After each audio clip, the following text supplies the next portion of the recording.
Hello everyone, welcome back to our channel. Today I'll show you how to create a matrix report in Salesforce step by step.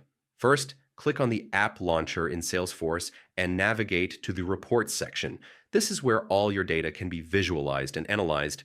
Next, click New Report to start building your matrix report from scratch. Choose the appropriate report type depending on the data you need, such as opportunities, accounts, or another object. Now it's time to structure your report.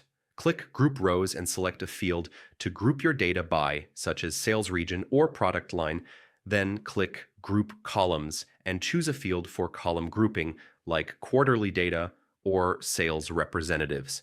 After grouping, add filters and summary fields to refine your report. You can also include charts to make patterns and trends easier to see. Finally, click Run Report to compile your data into a matrix format.